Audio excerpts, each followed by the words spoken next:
Jesus Coffee, bon matin! Aujourd'hui, nous allons continuer sur le Notre Père.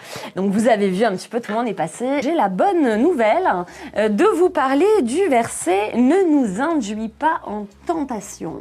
Waouh! Alors oui, moi j'ai une version qui me dit exactement « Ne nous fais pas entrer dans l'épreuve ». Alors est-ce que c'est une question d'épreuve? Est-ce que c'est une question de tentation? Là, comme on en parlait avec Pasteur Marc, c'est vrai que dans ce passage-là, il est parlé du malin. On est vraiment face à quelqu'un qui veut nous faire tomber. Donc on est plutôt dans de la tentation. Ok, en gros, la tentation vient du diable. Elle vient pas de Dieu. Dieu ne tente personne. En réalité, Dieu ne tente pas. Quand tu es dans une tentation, c'est pas Dieu qui te tente, mais là, on est vraiment dans préserve-nous de quelque chose qui va me faire tomber. Par exemple, tu peux te retrouver avec des mauvaises envies, des mauvaises pensées. Elles peuvent vraiment nous faire tomber. C'est nous faire éviter peut-être certaines rencontres, certaines amitiés. Il va te faire éviter des chemins. Peut-être que là, tu as eu une mauvaise nouvelle, tu as un travail, une porte qui s'est fermée dans ton travail, mais tu as prié, Seigneur, ne nous induis pas en tentation, préserve-moi du mal, délivre-moi du mal. Et là, je crois que ça parle à quelqu'un. Il a peut-être fermé la porte au niveau du travail, et tu te poses la question, et tu pries, et tu te demandes pourquoi ça a été fermé. Mais le Seigneur est en train de te préserver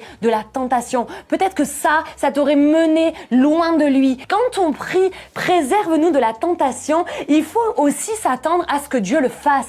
Est-ce que tu crois que Dieu va répondre à tes prières? Si tu veux être préservé de la tentation, alors oui, accepte les portes fermées. Le Seigneur va t'exaucer et il le fait. Crois-le parce qu'il est hors temps. Et il sait les chemins que tu pourrais prendre qui pourraient t'éloigner de lui. Alors fais-lui confiance ce matin et n'oublie pas, prends ta Bible ce matin, prie et remercie Dieu aussi pour tous les chemins qu'il a fermés parce qu'il t'a protégé. Remercie et loue Dieu parce qu'il a répondu à ta prière. Et sois béni mon ami et n'oublie pas que source de vie de Tchartoui.